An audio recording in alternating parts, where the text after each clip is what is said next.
Hello everybody. Today I'll be talking to you about necrosis. Before I take you to necrosis, I'll give you a brief introduction regarding the inflammatory process which actually lead to necrosis.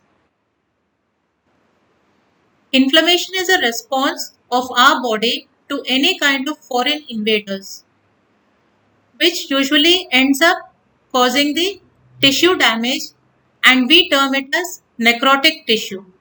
The main components of inflammation are vascular reaction and cellular response. The various steps involved in the inflammatory response include recognition of the injurious agent, recruitment of the leukocytes, removal of the agent, and regulation of the response, and finally the resolution. The various causes of inflammation are infections, any cause of tissue injury, any trauma, any kind of foreign body, or it could be a immunological response. Usually the acute inflammation either gets resolved by elimination of the noxious stimuli, followed by the decline of the reactive response and repair of the damaged tissue, or it could cause a chronic inflammation where the injurious element is persisting. Basically, acute inflammation has three outcomes. It could resolve completely, or it could heal by the connective tissue replacement, or it could progress to chronic inflammation. Chronic inflammation is a response of prolonged duration, which could be lasting for about weeks or even up to months, wherein the inflammation, the tissue injury, and the attempts to repair coexist in various combinations. It may begin as a low-grade smoldering response of the body without manifestation of any preceding acute reaction. It could be because of a persistent infection, or because of a hypersensitivity disease, or because of a prolonged exposure to potentially toxic agent. As you have all read, the chronic inflammation basically presents with infiltration of the mononuclear type of cells and tissue destructions. There is an attempt by the body to heal the connective tissue replacement of the damaged tissue, which is accompanied by angiogenesis and fibrosis. Coming to the basic definition of necrosis. The morphological appearance of necrosis, it is the result of denaturation of the intracellular proteins and enzymatic digestion of the lethally injured cells. Here, the cellular membrane integrity is lost, as a result of which the cell contents leak out and they elicit an inflammatory response in the surrounding tissue also. The enzymes required for the digestion, they are derived from the necrotic cells themselves or from the lysosomes of the neutrophils, which are a part of the inflammatory response. I'll be now talking about the various types of necrosis. I'll be talking to you about the liquefactive necrosis. This is characterized by the digestion of the dead cells. Here, the tissue is transformed into a liquid viscous mass. It is seen in focal bacterial or fungal infections. The necrotic material appears yellowish to greenish because of the presence of dead leukocytes and is commonly known as pus. Basically, it is due to the hypoxic death of the cells.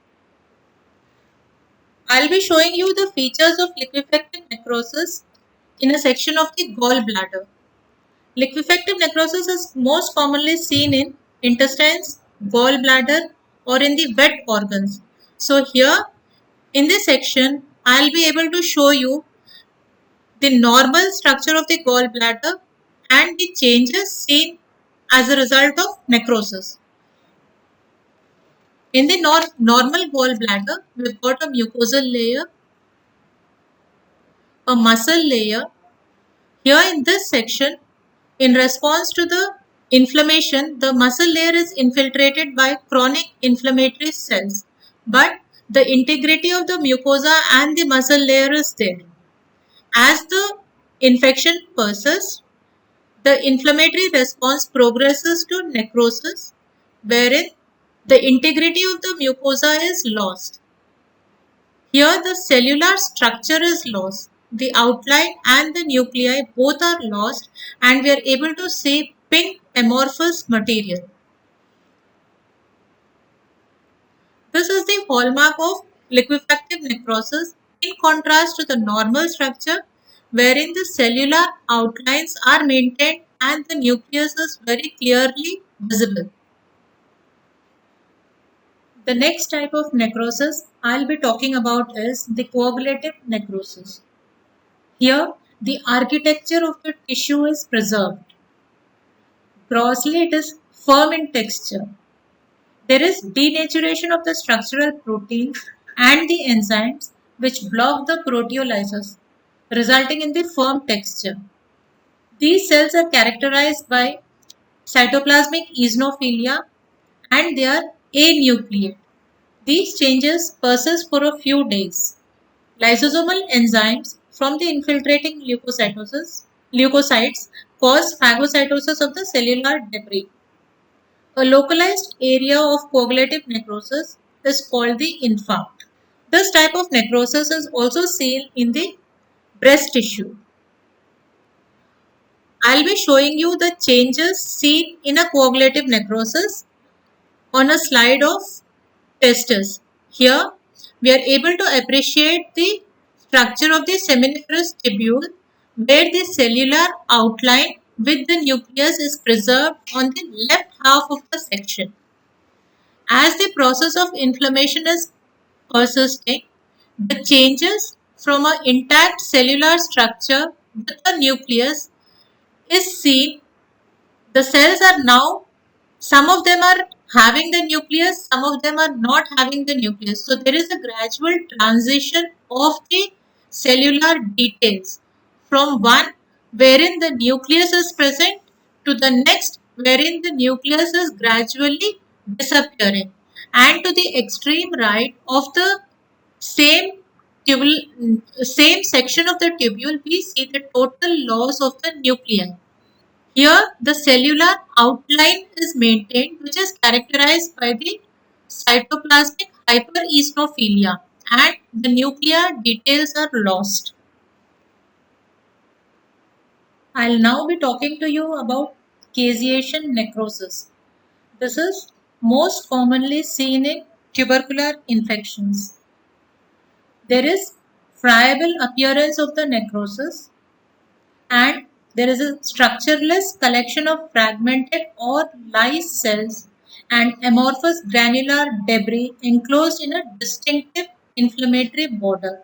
These are typically described as granulomas. The special features seen in a granuloma on a histopathological examination is basically they are activated macrophages which have got pink granular cytoplasm with indistinct cell boundaries. These are known as epithelioid cells. So epithelioid cells, they are basically activated macrophages with indistinct cell boundaries and pink granular cytoplasm.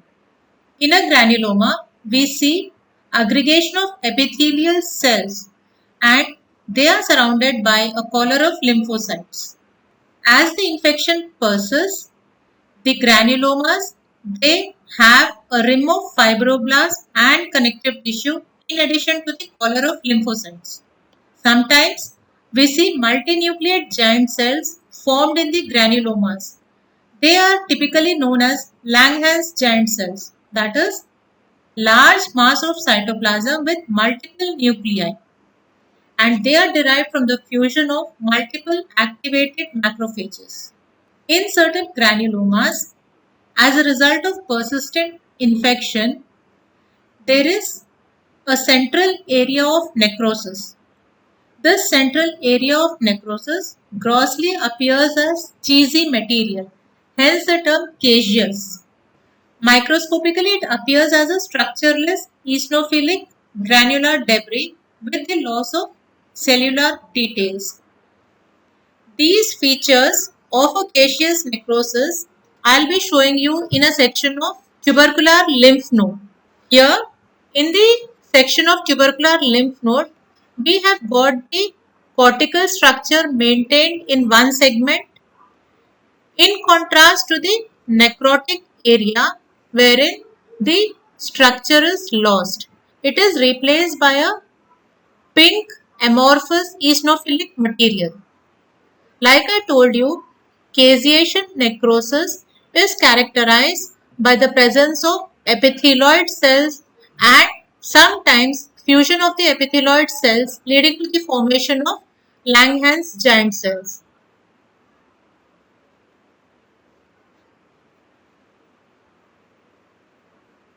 Here we are able to appreciate a pink eosinophilic mass having multiple nuclei at one pole of the cell. This is the typical Langerhans giant cells.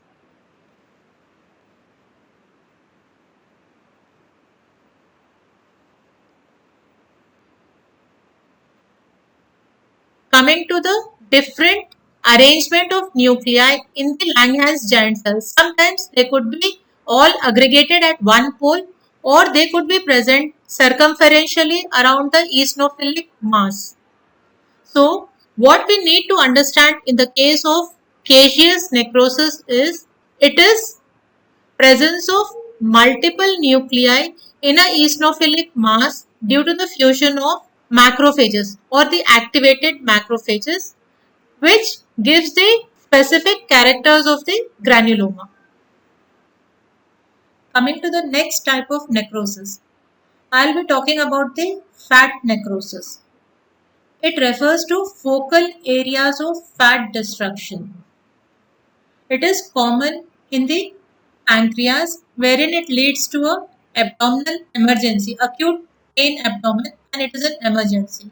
It is also seen in the breast tissue. Here the membranes of the fat cells, that is adipocytes, they are liquefied. They become leaky. As a result, lipases are released and they split the triglyceride esters which are contained within the fat cells. This leads to fat saponification.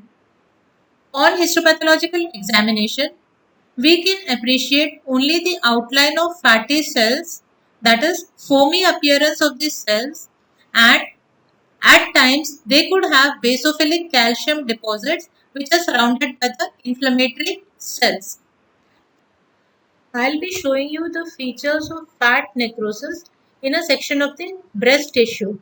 Here, there is an area of fat which is characterized by the presence of adipocytes. The adipocytes have got a clear cytoplasm and a cellular outline with the spindle-shaped nucleus compressed at one side. The adipocytes normally are more or less of the same size. As a result of necrosis, the cellular membrane becomes leaky. This leads to variation in the size of the adipocytes. At times, these adipocytes fuse to form small microcysts. As a result of the fat necrosis, we also see the presence of foamy cells, foamy histiocytes, which is characterized by the presence of intracytoplasmic vacuoles and a centrally placed nucleus. Coming to the next type of necrosis, gangrenous necrosis. This is usually applied to a limb, lower limb, which has lost its blood supply and has undergone necrosis. Mostly it is a coagulative type of necrosis, but here it involves multiple tissue planes. When this bacterial infection is superimposed, there is liquefactive necrosis as well. When there is liquefactive necrosis, we term it as wet gangrene. It can also be seen in cases of acute cholecystitis. Coming to the fibrinoid necrosis, it is seen in immune reactions involving the blood vessels. Here, complexes of the antigen and the antibodies are deposited in the walls of the arteries. On histopathological examination, we see bright pink and amorphous appearance. This is because the immune complexes with the fibrin has leaked out of the vessels. Now, these are the various types of necrosis I have described grossly and in sections of various tissues wherein the features have been highlighted. Basically, you need to understand that as a result of chronic inflammation, the cellular details are lost, and these are the basic changes in a necrotic tissue. Thank you very much. Hope you have understood the topic of necrosis.